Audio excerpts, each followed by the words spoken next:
إن الحمد لله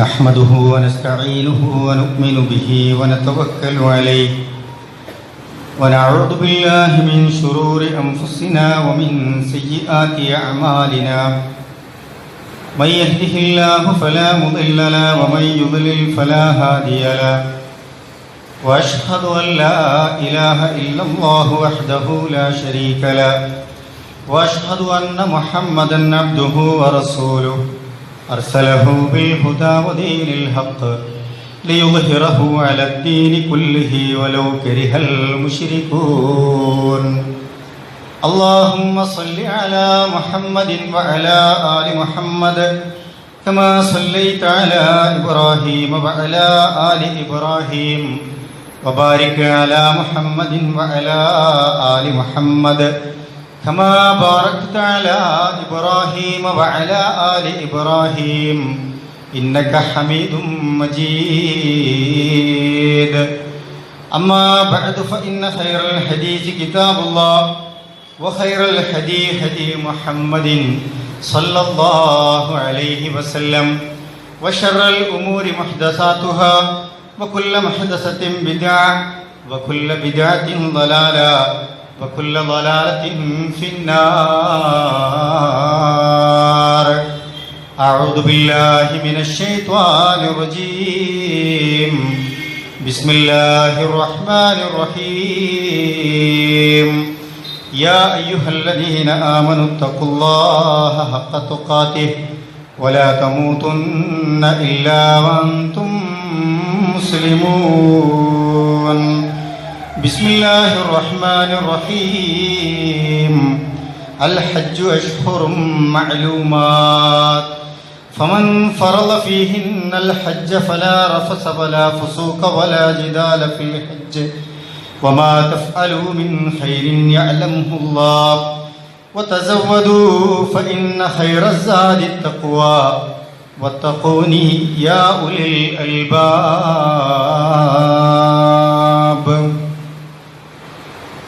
ഏറെ പ്രിയപ്പെട്ട മുഅ്മിനീങ്ങളെ മുഅ്മിനാത്തുകളെ, അല്ലാഹു സുബ്ഹാനഹു വ തആലയുടെ നിയമങ്ങളും നിർദ്ദേശങ്ങളും കൽപ്പനകളും അതുപോലെ തന്നെ ഹബീബായ റസൂലുള്ളാഹി സ്വല്ലല്ലാഹു അലൈഹി വസല്ലം തങ്ങളുടെ മാതൃകാപരമായ ജീവിതവുമൊക്കെ കൃത്യമായി മനസ്സിലാക്കി അതനുസരിച്ച് നമ്മുടെ ജീവിതത്തെ ചിട്ടപ്പെടുത്തി സൂക്ഷ്മത പാലിച്ച് തഖ്വയുള്ളവരായി ജീവിക്കണമെന്ന് എന്നോടും നിങ്ങളോടുമായി ഓർമ്മപ്പെടുത്തുകയാണ്, വസിയത്ത് ചെയ്യുകയാണ്. ഇസ്ലാമിൻ്റെ പഞ്ചസ്തംഭങ്ങളിലൊന്നായ ഹജ്ജ് കർമ്മത്തിനു വേണ്ടി, ഉംറയ്ക്കു വേണ്ടി ധാരാളം സഹോദരങ്ങൾ ഒരുങ്ങിക്കൊണ്ടിരിക്കുന്ന ഒരു സന്ദർഭത്തിലാണ് നമ്മളുള്ളത്. പവിത്രമായ മാസങ്ങളെക്കുറിച്ചുള്ള ഓർമ്മകളും അതിൻ്റെ പുണ്യങ്ങളുമൊക്കെ നമ്മിലേക്ക് കടന്നു വരികയും അതനുസരിച്ച് നമ്മുടെ ജീവിതത്തെ ക്രമപ്പെടുത്തുകയും ഒക്കെ ചെയ്യേണ്ട സന്ദർഭങ്ങളിലുമാണ് നമ്മളുള്ളത്. സമർപ്പണത്തിൻ്റെയും ഭക്തിയുടെയും ത്യാഗത്തിൻ്റെയും ഒക്കെ സർവാംശങ്ങളും സംയോജിക്കുന്ന ഒരു കർമ്മമെന്ന നിലക്ക് ഹജ്ജ് വളരെ വിശിഷ്ടമായ ഒരു ആരാധനയാണ്, ഇബാദത്താണ്. ലോകത്ത് വ്യത്യസ്ത ഭാഗങ്ങളിൽ വിശ്വാസി സമൂഹം അതിനുവേണ്ടി തയ്യാറാവുകയാണ്. മുസ്ലിങ്ങളെല്ലാവരും അവരുടെ മനസ്സിൽ കഅബയെക്കുറിച്ചുള്ള, മക്കയെക്കുറിച്ചുള്ള, ഹജ്ജിനെക്കുറിച്ചുള്ള ഓർമ്മകളും പ്രതീക്ഷകളുമൊക്കെ ഒരു വലിയ ഫീലിംഗായി മനസ്സിൽ കൊണ്ടു നടക്കുകയും ഒക്കെ ചെയ്യുന്ന സന്ദർഭവുമാണിത്. തൗഹീദിൻ്റെ കേന്ദ്രമായ കഅബാലയവും അറഫയും മിനയും മുസ്ദലിഫയും അതുമായി ബന്ധപ്പെട്ട അനുബന്ധ സ്ഥലങ്ങളും കർമ്മങ്ങളുമൊക്കെ നമ്മുടെ മനസ്സിൽ ഈമാനിൻ്റെ വലിയ ആവേശം നൽകുന്നുണ്ട് എന്നതൊരു വസ്തുതയാണ്. ഈ വർഷവും നമ്മുടെ നാടുകളിൽ നിന്ന്, നമ്മുടെ കുടുംബങ്ങളിൽ നിന്ന്, നമ്മുടെ ബന്ധുക്കളിൽ നിന്ന്, നമ്മുടെ സഹപാഠികളും സുഹൃത്തുക്കളും സഹജോലിക്കാരുമായ ആളുകളിൽ നിന്നൊക്കെ നമുക്ക് വേണ്ടപ്പെട്ടവരും ഇഷ്ടപ്പെട്ടവരുമൊക്കെ പരിശുദ്ധ ഉംറയ്ക്കും ഹജ്ജിനും വേണ്ടി പുറപ്പെടുന്നുണ്ട്. അള്ളാഹു അവർക്കൊക്കെ ആഫിയത്തോടുകൂടി, സിഹത്തോടുകൂടി മഖ്ബൂലും മബ്റൂറുമായ ഹജ്ജും ഉംറയും നിർവഹിച്ച് തിരിച്ചെത്താനുള്ള എല്ലാ തൗഫീഖും നൽകി അനുഗ്രഹിക്കുമാറാവട്ടെ. അതുപോലെ തന്നെ ജീവിതത്തിൽ ഒരിക്കലെങ്കിലും അള്ളാഹുവിൻ്റെ ഇഷ്ടപ്പെട്ട ഭവനത്തിൽ എത്തിച്ചേർന്ന് പരിശുദ്ധ ഉംറയും ഹജ്ജും നിർവഹിക്കണമെന്ന് സ്വപ്നം കണ്ട് പ്രാർത്ഥനയോടുകൂടി കഴിയുന്നവരാണ് നമ്മളൊക്കെ. അള്ളാഹു സുബ്ഹാനഹു വ തആല നമ്മുടെയൊക്കെ സതുദ്ദേശങ്ങളെ സഫലമാക്കി തരുമാറാവട്ടെ. ഹജ്ജിനെ സംബന്ധിച്ചിടത്തോളം സാധിക്കുന്നവരൊക്കെ മക്കയിലെത്തി ഹജ്ജ് നിർവഹിക്കണമെന്നതാണ് അള്ളാഹു സുബ്ഹാനഹു വ തആല നമ്മളോട് പഠിപ്പിക്കുന്ന കൽപ്പന. ഖുർആൻ സൂറത്തു ആൽ ഇംറാനിലെ 97-ാമത്തെ വചനത്തിൽ നമ്മളോട് അതാണ് പഠിപ്പിക്കുന്നത്. വലില്ലാഹി അലന്നാസി ഹജ്ജുൽ ബൈത്തി മൻ ഇസ്തതാഅ ഇലൈഹി സബീല വലില്ലാഹി അലന്നാസി ഹജ്ജുൽ ബൈത്തി മൻ ഇസ്തതാഅ ഇലൈഹി സബീല വമൻ കഫറ ഫഇന്നല്ലാഹ ഗനിയ്യുൻ അനിൽ ആലമീൻ. ആ കഅബാലയത്തിൽ ചെന്ന് അള്ളാഹുവിൻ്റെ ഭവനത്തിൽ ചെന്ന് ഹജ്ജ് തീർത്ഥാടനം നടത്തൽ അവർക്ക് അള്ളാഹുവിനോടുള്ള ബാധ്യതയാണ്, നമ്മുടെ കടമയാണത് എന്നതാണ്. ആരെങ്കിലും ഇതിനെ അവിശ്വസിക്കുന്ന പക്ഷം അള്ളാഹു ഗനിയാണ്. അള്ളാഹു ലോകരെ സംബന്ധിച്ചിടത്തോളം മറ്റുള്ളവരെ ആശ്രയിക്കാത്തവനാണ്. അള്ളാഹു അതിൽ നിന്നൊക്കെ പരിശുദ്ധനാണ് എന്ന് ഖുർആൻ പഠിപ്പിക്കുന്നുണ്ട്. അതുപോലെ തന്നെ ഹബീബായ റസൂലുള്ളാഹി സ്വല്ലല്ലാഹു അലൈഹി വസല്ലം ഒരിക്കൽ പറഞ്ഞു, അൻ അബീ ഹുറൈറത റളിയല്ലാഹു തആല അൻഹു ഖാല റസൂലുള്ളാഹി സ്വല്ലല്ലാഹു അലൈഹി വസല്ലം ഇന്നല്ലാഹ യഖൂൽ, അല്ലാഹു സുബ്ഹാനഹു വ തആല പറയുന്നതായി ഹബീബുനാ റസൂലുള്ളാഹി സ്വല്ലല്ലാഹു അലൈഹി വസല്ലം തങ്ങൾ പഠിപ്പിക്കുകയാണ്. വ ഇന്ന അബ്ദൻ അസ്ഹഹ്തു ലഹു ജിസ്മഹ വ ഔസഅതു അലൈഹി ഫിൽ മഈശ തംളി അലൈഹി ഖംസതു അഅവാമിൻ ലാ യഫിദു ഇലയ്യ ഇല്ലാ മഹ്റൂമ. റസൂലുള്ളാഹി സ്വല്ലല്ലാഹു അലൈഹി വസല്ലം പറഞ്ഞു, എൻ്റെ അടിമക്ക്, അള്ളാഹുവിൻ്റെ അടിമയെ സംബന്ധിച്ചിടത്തോളം അള്ളാഹു പറയാണ്, അസ്ഹഹ്തു ലഹു ജിസ്മഹ, അവന് ഞാൻ ആരോഗ്യം നൽകി, അവന്റെ ശരീരത്തിന് നല്ല ആരോഗ്യം കൊടുത്തു. വൗസഅതു അലൈഹി ഫിൽ മഈശ, അവന് റിസ്ക് കൊടുത്തു, ജീവിതത്തിൽ വലിയ വിശാലത നൽകി, സമ്പത്ത് നൽകി, പ്രയാസമൊന്നും കൊടുത്തില്ല. തംളി അലൈഹി ഖംസതു അഅവാമിൻ, ഇങ്ങനെ നല്ല ആരോഗ്യവും നല്ല ആഫിയത്തും നല്ല സാമ്പത്തിക സുസ്ഥിതിയൊക്കെ ഉള്ള 5 വർഷം അവനങ്ങനെ അവന്റെ ജീവിതത്തിൽ നിന്ന് പിന്നിട്ട് പോയി. അങ്ങനെ ഒരു വർഷം വന്നിട്ട് അവന് ഹജ്ജിന് ശ്രമിച്ചില്ല, ഹജ്ജ് നിർവഹിക്കാനുള്ള ആവശ്യമായ കാര്യങ്ങളൊന്നും ചെയ്തില്ല. അള്ളാഹു പറഞ്ഞു, ലാ യഫിദു ഇലയ്യ ഇല്ലാ മഹ്റൂമ, അവന്റെ റിസ്കിനെ, അള്ളാഹു നൽകിയ അനുഗ്രഹത്തെ തടയപ്പെടാതിരിക്കില്ല എന്ന് റസൂലുള്ളാഹി സ്വല്ലല്ലാഹു അലൈഹി വസല്ലം പഠിപ്പിക്കുന്നുണ്ട്. സൂചിപ്പിച്ചത് അവസരങ്ങൾ വരും, അവസരങ്ങൾ ഉണ്ടായിട്ടും സാമ്പത്തികവും അതുപോലെ തന്നെ ആഫിയത്തും ഒക്കെ ഉണ്ടായിട്ട് ഒരാൾ ഈ കർമ്മം ചെയ്യാതിരിക്കാൻ പാടില്ല എന്നാണ്, നമ്മുടെ ബാധ്യതയാണ് എന്ന് റസൂൽ നമ്മളോട് പഠിപ്പിക്കുകയാണ്. ഒരാണിനെ സംബന്ധിച്ചിടത്തോളം എന്താണ് അവന്റെ കയ്യിൽ ഉണ്ടാവേണ്ടത്? അവന്റെ സമ്പത്തും അവന്റെ ഹെൽത്തുമാണ്, ആരോഗ്യവുമാണ്. പെണ്ണിനെ സംബന്ധിച്ചിടത്തോളം സമ്പത്തിനോടൊപ്പം ആരോഗ്യത്തോടൊപ്പം ഒരു മഹ്റം കൂടി വേണമെന്നതാണ്. പിതാവോ സഹോദരനോ അതുപോലെ ഭർത്താവോ കുടുംബത്തിൽ രക്തബന്ധത്തിൽപ്പെട്ട ആളുകൾ, മഹ്റമായ ആളുകൾ കൂടെ വേണമെന്നതാണ്. ഇബ്നു അബ്ബാസ് റളിയല്ലാഹു അൻഹു പറയുന്നുണ്ട്, സമിഅ നബി സല്ലല്ലാഹു അലൈഹി വസല്ലം യഖൂൽ, റസൂലുള്ളാഹി സ്വല്ലല്ലാഹു അലൈഹി വസല്ലം പറയുന്നതായി ഞാൻ കേട്ടു, ലാ യഖ്ലുവന്ന റജുലുൻ ബിംറഅ, ഒരു പെണ്ണും ഒറ്റക്കാവാൻ പാടില്ല. എങ്ങനെ? വലാ തുസാഫിറന്ന ഇംറഅ ഇല്ലാ വമഅഹ മഹ്റം, അതുപോലെ ഒരു പെണ്ണൊറ്റയ്ക്ക് യാത്ര ചെയ്യാനും പാടില്ല, മഹ്റമിന്റെ കൂടെ ഇല്ലാതെ ഒരു പെണ്ണ് യാത്ര ചെയ്യാനും പാടില്ല. ഫഖാമ റജുലുൻ ഫഖാല, ഒരു സഹോദരൻ, ഒരു സഹാബി എണീറ്റ് നിന്നിട്ട് ചോദിച്ചു, യാ റസൂലല്ലാഹ്, ഉക്തിത്തു ഫീ ഗസ്വതി കദാ വകദാ, ഞാൻ അടുത്ത ഒരു യുദ്ധത്തിന് വേണ്ടിയിട്ട് പോകാൻ നിർദ്ദേശിക്കപ്പെട്ട ഒരാളാണ്, അതിന് പേര് രജിസ്റ്റർ ചെയ്ത ആളാണ്, അതിന്റെ പേരിൽ നിർബന്ധാക്കിയിട്ടുണ്ട്, യുദ്ധത്തിന് പോകണം എന്ന് പറഞ്ഞിട്ടുണ്ട്. വഖറജത് ഇംറഅതി ഹജ്ജ, എന്റെ ഭാര്യയാണെങ്കിലോ അവൾ ഹജ്ജിന് പുറപ്പെടാൻ നിൽക്കുകയാണ്. ഖാല റസൂലുള്ളാഹ് പറഞ്ഞു, ഇദ്ഹബ് ഫഹജ്ജ മഅ ഇംറഅതിക, നീ പോയിട്ട് നിന്റെ ഭാര്യയോടൊപ്പം പോയി ഹജ്ജ് നിർവഹിക്കണമെന്ന് റസൂലുള്ളാഹി സ്വല്ലല്ലാഹു അലൈഹി വസല്ലം പഠിപ്പിക്കുകയാണ്. യുദ്ധത്തിനല്ല ഇപ്പോൾ പോണ്ടത്, ഭാര്യയോടൊപ്പം ഹജ്ജിന് പോകാൻ വേണ്ടി ഈ നബി സല്ലല്ലാഹു അലൈഹി വസല്ലം നിർദ്ദേശിക്കുന്നത് നമുക്ക് കാണാൻ കഴിയും. എന്താണ് ഹജ്ജ് നിർവഹിക്കുന്നതോടെ നമ്മൾ ലക്ഷ്യം വെക്കുന്നത്? ഇപ്പൊ ഹജ്ജിന് വേണ്ടി നിയത്താക്കിയ ഒരുപാട് ആളുകളുണ്ട്, പുറപ്പെടാൻ നിൽക്കുന്നവരുണ്ട്, നാളെയും മറ്റന്നാളും ഒക്കെയായി ഹജ്ജിന് വേണ്ടി പുറപ്പെടാൻ നിൽക്കുന്നവരുണ്ട്. എന്താണ് ഹജ്ജിന്റെ പുണ്യം? എന്താണ് അതിന്റെ നേട്ടം? മൻ ഹജ്ജ ഫലം യർഫുസ് വലം യഫ്സുഖ് റജഅ കയൗമി വലദതുഹു ഉമ്മുഹു, തന്റെ മാതാവ് പ്രസവിച്ച ദിവസം ഒരു കളങ്കുമില്ലാതെ കിടക്കുന്ന ഒരു കുഞ്ഞിനെ പോലെ അവന്റെ മനസ്സും ശരീരവും ഒക്കെ പരിശുദ്ധമായി അവന് തിരിച്ചു വരാൻ കഴിയുമെന്നുള്ളതാണ്. അനാവശ്യമായ കാര്യങ്ങളിൽ ഇടപെടാതെ, അതുപോലെ തന്നെ സ്ത്രീ സംസർഗത്തിൽ ഇടപെടാതെ, ഹജ്ജിന്റെ ഫർളും റുക്നും അതിന്റെ ഷർത്തും ഒക്കെ പാലിച്ച് ഒരു മനുഷ്യൻ പരിശുദ്ധ ഹജ്ജും ഉംറയും ചെയ്ത് നിർവഹിച്ച് തിരിച്ചു വന്നാൽ പറന്നു വീണ കുഞ്ഞിനെ പോലെ പരിശുദ്ധമാണ് അവന്റെ മനസ്സ്, അവന്റെ ശരീരമെന്ന് റസൂലുള്ളാഹി സ്വല്ലല്ലാഹു അലൈഹി വസല്ലം പഠിപ്പിക്കുകയാണ്. നോക്കൂ, അതാണ് ഇതിന്റെ ഏറ്റവും വലിയ പുണ്യം. ജീവിതത്തിലുടനീളം ജീവിതത്തിൽ എന്തൊക്കെയാണ് വാക്കുകൾ കൊണ്ട് അനിഷ്ടകരമായ കാര്യങ്ങൾ പറഞ്ഞു പോയവരുണ്ടാകും. ജീവിതത്തിൽ അനാവശ്യമായ കാര്യങ്ങളിൽ ഇടപെട്ടു പോയിട്ടുണ്ടാകും. അധർമ്മങ്ങൾ സംഭവിച്ചു പോയിട്ടുണ്ടാകും. സാമ്പത്തികമായ പോരായ്മകൾ വന്നു പോയിട്ടുണ്ടാകും. അങ്ങനെ അള്ളാഹുവിന് ഇഷ്ടമില്ലാത്ത ഇഷ്ടം പോലെ കാര്യങ്ങളിൽ നമ്മൾ ദൈനംദിന ജീവിതങ്ങളിൽ അറിഞ്ഞും അറിയാതെയൊക്കെ പെട്ടുപോകും. ഇതൊക്കെ അള്ളാഹുവിനോട് തൗബ ചെയ്ത് എല്ലാം പരിശുദ്ധമാക്കി അള്ളാഹുവിലേക്കുള്ള യാത്രയാണ് യഥാർത്ഥത്തിൽ ഹജ്ജ് എന്ന് പറയുന്നത്. അത് കഴിഞ്ഞ് അതിൻ്റെതായ അർത്ഥത്തിൽ നമ്മളത് ചെയ്ത് നിർവഹിച്ചു പോന്നാൽ പ്രിയപ്പെട്ടവരെ ഏറ്റവും വലിയ പുണ്യമാണ് അതിലൂടെ ലഭിക്കുന്നത് എന്നതാണ്. പാപമുക്തനായി അവന് തിരിച്ചു വരാൻ സാധിക്കണം. എന്നിട്ട് അതുപോലെ നിലനിർത്താനും കഴിയുക എന്നുള്ളത് വളരെ പ്രധാനമാണ്. റമദാൻ കഴിഞ്ഞു. റമദാനിൽ നമ്മൾ ആർജിച്ചെടുത്ത ഈമാൻ ചോർന്നു പോയിക്കൊണ്ടിരിക്കുകയാണ്. പലപ്പോഴും ജമാഅത്തിന്റെ ആ ആവേശം കുറഞ്ഞു, ഖുർആൻ പാരായണത്തിന്റെ ആവേശം കുറഞ്ഞു, ദിക്റുകളും ദുആകളുടെയും ആവേശം കുറഞ്ഞു, അതുപോലെ തന്നെ രാത്രി നമസ്കാരത്തിന്റെ ആവേശം കുറഞ്ഞു. എന്തായിരുന്നു നമ്മൾ സംഭരിച്ചത്? എന്താണ് നമ്മൾ നേടിയിരുന്നത്? അങ്ങനെ ചോർന്നു പോകാൻ പാടില്ലായിരുന്നു. ഹജ്ജും അതുപോലെ തന്നെയാണ്.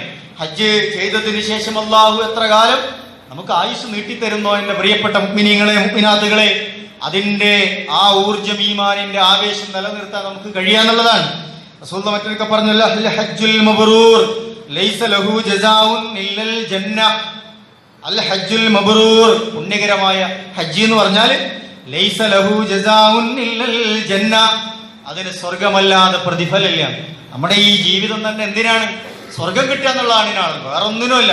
നമുക്ക് ജീവിതത്തിൽ ഭൗതിക ലോകത്ത് ഒരുപാട് ലക്ഷ്യങ്ങളുണ്ട്. അതിന്റെയൊക്കെ ആത്യന്തികമായ ലക്ഷ്യം എന്താണ്? നമ്മുടെ ജീവിതം തന്നെ നാളെ പാരത്രിക ലോകത്ത് അള്ളാഹുവിന്റെ അപാരമായ സ്വർഗ പൂങ്കാവനങ്ങളിൽ പ്രവേശിക്കാൻ നമുക്ക് സാധിക്കുക എന്നുള്ളതാണ്. അതിന് ഏറ്റവും കാരണമാകുന്ന ഇബാദത്താണ് എന്റെ പ്രിയപ്പെട്ടവരെ ഹജ്ജ് എന്ന് പറയുന്നത്. അത് നമ്മുടെ മനസ്സിലുണ്ടാകണം. നമുക്ക് പണ്ടൊക്കെ ഹജ്ജ്, അതുപോലെ കഅബ, മക്ക, മദീന എന്നൊക്കെ പറയുമ്പോൾ ആളുകളുടെ മനസ്സിലുള്ള ഒരു ആവേശത്തിലായിരുന്നു. ഇന്ന് നമ്മുടെ പുതിയ തലമുറക്ക്, ന്യൂ ജനറേഷൻ എത്രത്തോളം അതിൽ താല്പര്യം ഉണ്ടെന്ന് നമ്മൾ ആലോചിക്കണം. ഏതൊരു വീട്ടിൽ കയറിയാലും ഒരു കഅബന്റെ ഫോട്ടോ ഉണ്ടാവുമായിരുന്നു. ഇന്ന് അവിടെയൊക്കെ സീനറിയായി. നമ്മൾ കോർട്ട്യാർഡുകളൊക്കെ മാറ്റി, കാലത്തിനനുസരിച്ച് വലിയ പരിഷ്കാരങ്ങളൊക്കെ നമ്മൾ ഉണ്ടാക്കി.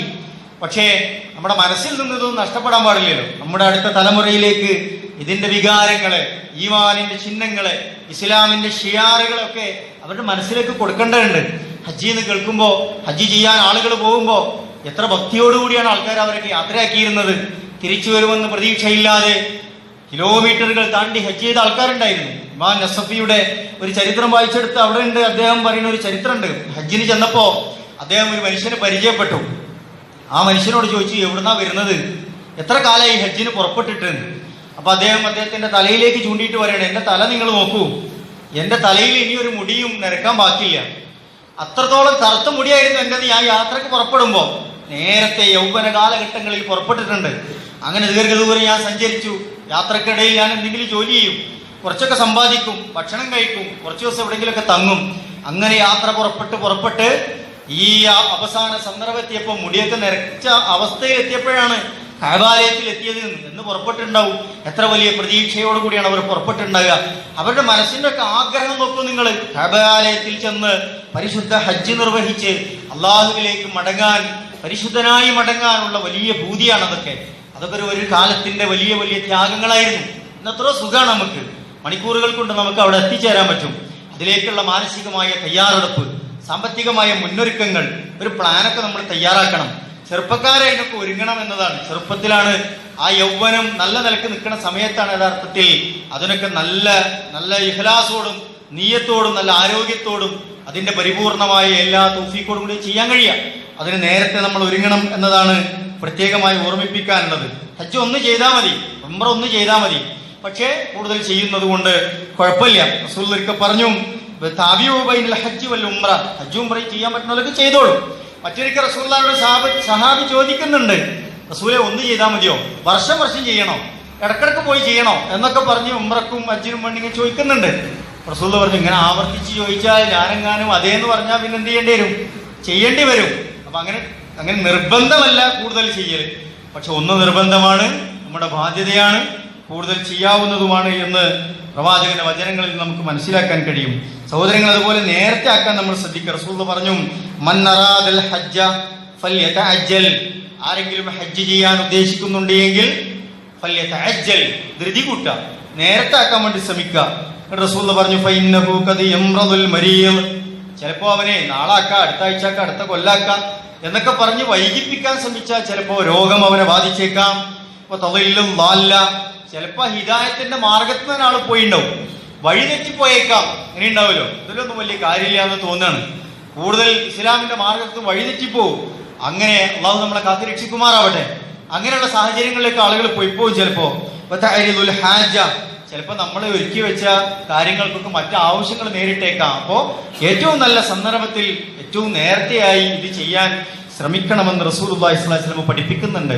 ഇപ്പൊ നമ്മൾ ഹജ്ജും ഉംറയും ചെയ്യണതിലൂടെ റസൂലുള്ളാഹിന്റെ ഒരു സുന്നത്തിനെ പിൻപറ്റിയാണ്, അള്ളാഹുവിനോടുള്ള അനുസരണയാണ്, ഇബാദത്താണ്, എല്ലാം കൊണ്ടും പുണ്യാണ്.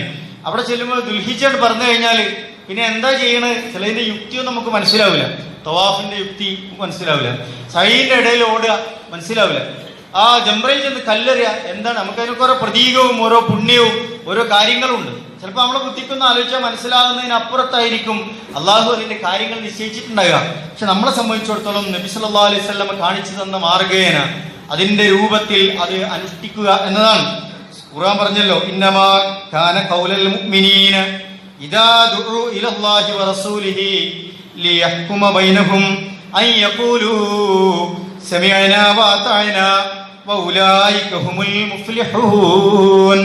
നമ്മൾക്കിടയിൽ റസൂല് തീർപ്പ് കൽപ്പിക്കുന്നതിനായി അള്ളാഹുവിലേക്കും റസൂലിലേക്കും വിളിക്കപ്പെട്ടാൽ സത്യവിശ്വാസികൾ എന്താ പറയുക? ഇന്നൊരു കാര്യം അള്ളാഹു റസൂല് തീരുമാനിക്കാൻ വേണ്ടി നിശ്ചയിച്ചിട്ടുണ്ട്, ഇന്നതാണ് നിങ്ങൾ അതിൽ ചെയ്യേണ്ടത്, ഇന്ന രൂപത്തിലാണ് നിങ്ങൾ അത് പ്രവർത്തിക്കേണ്ടത്, ഇന്ന രൂപത്തിലാണ് അത് വിശ്വസിക്കേണ്ടത് എന്ന് പറഞ്ഞു കൊടുത്താൽ അവരെന്താ പറയുക? വിശ്വാസികൾ സമിഅനാ വഅതഅനാ, ഞങ്ങളത് കേട്ടിരിക്കുന്നു, അനുസരിച്ചിരിക്കുന്നു എന്നതാണ്. വഉലൈക ഹുമുൽ മുഫ്ലിഹൂൻ. ഖുർആൻ പറഞ്ഞു അവരാണ് വിജയിക്കുക എന്നുള്ളതാണ്.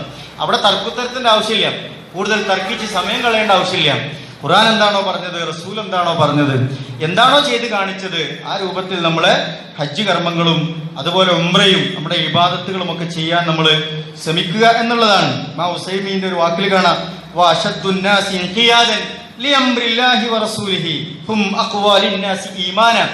ജനങ്ങളിൽ ശക്തമായി അള്ളാഹുവിനെയും റസൂലിന്റെയും കൽപ്പനകളൊക്കെ അനുധാവനം ചെയ്യുന്നവരെ കുറിച്ച് അദ്ദേഹം പറഞ്ഞു, അവരാകുന്നു ഏറ്റവും നല്ല ശക്തരായ ഈമാനുള്ളവർ എന്ന് അദ്ദേഹം പറയുന്നുണ്ട്. ഖുർആൻ അതിന് തെളിവായിട്ട് ഒരു ആയത്ത് പറഞ്ഞല്ലോ, ഇന്നമൽ മുഅ്മിനൂനല്ലദീന ആമനൂ ബില്ലാഹി വറസൂലിഹി സുമ്മ ലം യർതാബു. അല്ലാഹ് പറഞ്ഞതാണോ റസൂൽ പറഞ്ഞതാണോ, ഖുർആനാണോ ഹദീസാണോ, പ്രബലമായ സംഗതിയാണോ?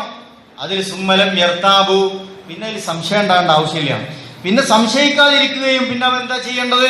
വജാഹദൂ ബിഅംവാലിഹിം വഅൻഫുസിഹിം, അവര് അവന്റെ സമ്പത്ത് കൊണ്ട്, അവന്റെ ശരീരം കൊണ്ട്, നമ്മുടെ ശരീരം ആവശ്യമുള്ള സ്ഥലം ഉണ്ടാവും, അവിടെ നമ്മൾ ശാരീരികമായി, നമ്മുടെ കീശയിലെ പണം ആവശ്യമുള്ള സന്ദർഭം ഉണ്ടാവും, അവിടെ നമ്മുടെ പണം കൊണ്ട് നമ്മൾ ഫീ സബീലില്ല അള്ളാന്റെ മാർഗത്തിൽ എന്ത് ചെയ്യാം? ഇറങ്ങി പുറപ്പെടുക, സമരം നടത്തുക. ഉലൈക ഹുമുസ് സാദിഖൂൻ, അവരാണ് സത്യസന്ധരായി കാര്യങ്ങൾ സമീപിച്ചവർ, സത്യസന്ധർ അവരാണ് എന്ന് ഖുർആൻ പഠിപ്പിക്കുന്നുണ്ട്. ആ നിലയ്ക്ക് ഹജ്ജിന്റെ ചൈതന്യം, അതിന്റെ പുണ്യം, അതിൽ അള്ളാഹുവിന്റെയും റസൂലിന്റെയും കൽപ്പനകൾ അതൊക്കെ ശിരസാവഹിച്ച് നമ്മൾ പോകാം. ഓണോരോട് പ്രത്യേകം ദുആ ചെയ്യാൻ വേണ്ടി പറയാം. ഹജ്ജ് നോക്കൂ, തൗഹീദിന്റെ വലിയ വിളംബരം കൂടിയാണ് യഥാർത്ഥത്തിൽ ഹജ്ജ് എന്ന് പറയുന്നത്. ഏകദൈവ വിശ്വാസത്തിന്റെ, ഏകദൈവ ആരാധനയുടെ. നോക്കൂ, പഴയ കാലത്ത് അറബികൾക്കിടയിൽ കഅബാലയത്തിൽ ബിംബങ്ങള്, വിഗ്രഹങ്ങള്, പുണ്യാത്മാക്കളുടെ പിന്നെ കല്ലുകൊണ്ടുണ്ടാക്കിയ ബിംബങ്ങള്, ഇബ്രാഹിം നബിയെ പോലെ, ഇസ്മായിൽ അലൈഹി സ്വലാത്തു വസ്സലാമിനെ പോലെ പ്രഗത്ഭരായ പ്രവാചകന്മാരുടെ, അള്ളാഹുവിന്റെ ഇഷ്ടപ്പെട്ട അടിമകളുടെ ഒരുപാട് ബിംബങ്ങൾ, മരിച്ചുപോയവർ, മൺമറഞ്ഞുപോയ ആളുകൾ, അതിനു പുറമെ നക്ഷത്രങ്ങളെയും സൂര്യനെയും ചന്ദ്രനെയും സൃഷ്ടികളെയും ഒക്കെ ആരാധിച്ചുകൊണ്ടിരുന്ന ഒരു ഖൗമ്. അവർക്കിടയിലാണ് റസൂലുള്ളാഹി അവരെ ഏകദൈവ വിശ്വാസത്തിലേക്ക് കൊണ്ടുവരുന്നത്. ഒരു അള്ളാഹിനെ കുറിച്ചുള്ള ബോധം, സൃഷ്ടികളെയല്ല നിങ്ങൾ സൃഷ്ടാവിനെയാണ് ആരാധിക്കേണ്ടത് എന്ന തൗഹീദിന്റെ വർത്തമാനം അവർക്ക് പഠിപ്പിച്ചു കൊടുക്കുന്നത്. എല്ലാ ബിംബങ്ങൾക്കപ്പുറത്തും ഈ കല്ലുകൾക്കും മരങ്ങൾക്കും നിങ്ങളുടെ ഈ സൃഷ്ടി ജാലങ്ങൾക്കിടയിലെ അത്ഭുതങ്ങൾ നിങ്ങൾക്ക് തോന്നിപ്പിക്കുന്ന കാര്യങ്ങൾക്കൊക്കെ അപ്പുറത്ത് ഇതിനെയൊക്കെ സംവിധാനിച്ച് സൃഷ്ടാവിനെ, പടച്ചോനെ നിങ്ങൾ ആരാധിക്കണം, അവനെ നിങ്ങൾ വിശ്വസിക്കണം, അവനെ നിങ്ങൾ ഇബാദത്ത് ചെയ്യണം, അവനോടാണ് നിങ്ങൾ ആരാധിക്കേണ്ടത്, അവനെയാണ് ആരാധിക്കേണ്ടത്, അവനോടാണ് പ്രാർത്ഥിക്കേണ്ടത്, അവനോടാണ് സങ്കടങ്ങൾ ബോധിപ്പിക്കേണ്ടത്, അവനോടാണ് നിങ്ങളുടെ ആഗ്രഹങ്ങൾ ചോദിക്കേണ്ടത് എന്ന് എല്ലാ നിലക്കുമുള്ള തൗഹീദിന്റെ വശങ്ങളെ ഇസ്ലാം പഠിപ്പിക്കുകയാണ്. മക്ക, അറേബ്യൻ സാമ്രാജ്യം മുഴുവൻ തൗഹീദിന്റെ വെള്ളി വെളിച്ചത്തിലേക്ക് പ്രവാചകൻ കൊണ്ടുവന്നു. അതിന്റെ ഒരു വിളംബരം കൂടിയാണ് അവിടെ പ്രഖ്യാപിച്ചുകൊണ്ടിരിക്കുന്നത്. പോണവരൊക്കെ അതാണ് പ്രഖ്യാപിക്കുന്നത്. അവിടെ അള്ളാഹിനോടല്ലാത്ത പ്രാർത്ഥന ഇല്ല, അല്ലാതെ അവിടെ സഹായിക്കാനില്ല. അള്ളാഹിനോട് മാത്രമേ അവിടെ തേട്ടുള്ളൂ, സഹായ തേട്ടുള്ളൂ, അതുപോലെ ദുആ ഉള്ളൂ, ഇബാദത്തുള്ളൂ. എല്ലാം അള്ളാഹുമായിട്ട് ബന്ധപ്പെട്ടതാണ്, വേറെ ആർക്കും ഇല്ലല്ലോ. അതുകൊണ്ടാണ് പോകുന്നവർ കഅബാലയത്തിൽ എത്തുന്നത് വരെ അവന്റെ മനസ്സിൽ തൽബിയത്ത് മുഴങ്ങിക്കൊണ്ടിരിക്കുന്നത്. ആ തൽബിയത്ത് ലബ്ബൈക് അല്ലാഹുമ്മ ലബ്ബൈക്, പടച്ചോനെ നിന്റെ വിളിക്ക് ഉത്തരം നൽകി. നീ ഹജ്ജിന് വരാൻ പറഞ്ഞു, ഉംറക്ക് വരാൻ പറഞ്ഞു, നിന്നിലേക്ക് ഇബാദത്ത് എടുക്കാൻ വേണ്ടി വരാൻ പറഞ്ഞു. ഞാനിതാ വിനയാന്വിതനായി നിന്റെ അടിമയായി വളരെ താഴ്മയോടുകൂടി ഞാൻ നിന്റെ വിളിക്ക് ഉത്തരം നൽകിയിരിക്കുന്നു. ലബ്ബൈക ലാ ശരീക ലക ലബ്ബൈക്, അതെ നിനക്ക് ശരീക്കില്ല, ഒരു പങ്കുകാരുമില്ല. ലബ്ബൈക ലാ ശരീക ലക ലബ്ബൈക് ഇന്നൽ ഹംദ വന്നിഅമത ലക വൽ മുൽക ലാ ശരീക ലക. പടച്ചോനെ സ്തുതി മുഴുവനും നിനക്കാണ് എല്ലാ അനുഗ്രഹങ്ങളും, എല്ലാ ബർക്കത്തുകളും നിന്നിൽ നിന്നാണ്, എല്ലാ രാജാധികാരവും ആധിപത്യവും നിനക്കാണ് പടച്ചോനെ എന്ന് ലാ ശരീക ലക, ഇതിനൊന്നും പങ്കുവെക്കാൻ, ഇതിനൊന്ന് പകരം വെക്കാൻ വേറെ ആരുമില്ല എന്ന് പ്രഖ്യാപിച്ചുകൊണ്ടേയിരിക്കുകയാണ്. നമ്മളതാണ് ദിക്റുകളിലും ദുആകളിലും ഒക്കെ ആവർത്തിക്കേണ്ടതും. ലാ ഇലാഹ ഇല്ലല്ലാഹ് വഹ്ദഹു ലാ ശരീക ലഹു ലഹുൽ മുൽക്കു വലഹുൽ ഹംദ് വഹുവ അലാ കുല്ലി ഷൈഇൻ ഖദീർ. നമ്മളെപ്പോഴും ആവർത്തിക്കേണ്ട ഒരു ദിക്റാണ്. പടച്ചോനെ നീ ഏകനാണ്, നിനക്കൊരു പങ്കുകാരുമില്ല, നീയല്ലാതെ ആരാധ്യനുമില്ല, നീയല്ലാതെ ആരാധനക്ക് അർഹനായി മറ്റാരുമില്ല, നിനക്കാണ് സർവസ്തുതിയും, എല്ലാ രാജാധികാരവും, എല്ലാത്തിനും കഴിയുന്നവൻ പടച്ചോനെ നീയാണ് എന്ന ബോധം നോക്കൂ. കഅബാലയത്തിന്റെ അഷ്ടദിക്കുകളിൽ ഈ ലോകത്തിന്റെ വ്യത്യസ്ത ഭാഗങ്ങളിൽ നിന്ന് കടന്നു വന്ന എല്ലാവരും ഒരേ സ്വരത്തിൽ മുഴക്കാണ്, പടച്ചോന്റെ ഏകത്വത്തെ പ്രഖ്യാപിക്കാണ്, അള്ളാഹുവിന്റെ മഹത്വത്തെ ഉദ്ഘോഷിക്കാണ്. വലിയ തൗഹീദിന്റെ വിളംബരം, ഓരോ കാലത്തെ പ്രവാചകന്മാർ പഠിപ്പിച്ച ആ ആദർശത്തിന്റെ ലാ ഇലാഹ ഇല്ലല്ലാഹ് എന്ന കലിമത്ത് തൗഹീദിന്റെ ഉറച്ച പ്രഖ്യാപനങ്ങളാണ്. എത്ര കാലങ്ങളായി നോക്കൂ, പ്രവാചകൻ വന്നുപോയി 1400 വർഷങ്ങൾക്ക് ഇപ്പുറത്തും ലാ ഇലാഹ ഇല്ലല്ലാഹ് എന്ന ഏകദൈവ വിശ്വാസത്തിന്റെ മന്ത്രധ്വനികൾ മുഴങ്ങിക്കൊണ്ടിരിക്കുകയാണ്. അള്ളാഹു നമുക്കൊക്കെ ഹിദായത്ത് നൽകി. എത്ര ശുക്ർ ചെയ്യണം, എത്ര ദുആ ചെയ്യണം, അള്ളാഹിനോട് എത്ര ഇബാദത്ത് ചെയ്യണം. അള്ളാഹിനെ ഒരുപാട് സ്തുതിക്കണം, അൽഹംദുലില്ലാഹ് ഒരുപാട് സ്തുതിക്കണം. ഈ ഹിദായത്തിന്റെ വെളിച്ചത്തിലേക്ക് കടന്നു വരാൻ ഭാഗ്യം കിട്ടിയവരിൽ നിന്ന് ഇസ്ലാമിനെ പഠിക്കുമ്പോൾ വായിക്കുമ്പോൾ ഇതിന്റെ മഹത്വം നമുക്ക് ബോധ്യപ്പെടും. പലപ്പോഴും ഇതൊക്കെ നമ്മൾ പരമ്പരാഗതമായി കിട്ടിയോണ്ട് നമുക്ക് ചിലപ്പോൾ ഒരു പവർ ഉണ്ടാവില്ല. ഇസ്ലാമിലേക്ക് കടന്നു വരുന്ന ആളുകളെ കുറിച്ച് വായിക്കുകയും പഠിക്കുകയും ചെയ്യുമ്പോൾ അവർക്ക് ഉണ്ടാകുന്ന അനുഭൂതി എത്രമാത്രമാണ്, അതിനേക്കാൾ ഉണ്ടാകുന്ന ശരിക്കും നമ്മളെ സംബന്ധിച്ചിടത്തോളം. ഇസ്ലാമിന്റെ വെളിച്ചം കിട്ടാതെ ലക്ഷക്കണക്കിന് മനുഷ്യർ നമ്മുടെ ചുറ്റുവട്ടങ്ങളിലുമുണ്ട്. ഹജ്ജിന്റെ സന്ദേശം എന്ന നിലക്ക് ഈ ഏകദൈവ വിശ്വാസത്തിന്റെ സന്ദേശങ്ങളെ നമ്മൾ ജീവിതത്തിൽ പകർത്തുകയും അത് ആളുകൾക്ക് പകർന്നു കൊടുക്കാനുള്ള ഒരു ദഅവ പ്രവർത്തനത്തിൽ നമ്മളൊക്കെ പങ്കാളികളാവുകയും ചെയ്യണം എന്ന് സാന്ദർഭികമായി ഓർമ്മിപ്പിക്കുകയാണ്. അല്ലാഹു നമ്മളെയൊക്കെ അനുഗ്രഹിക്കുമാറാവട്ടെ.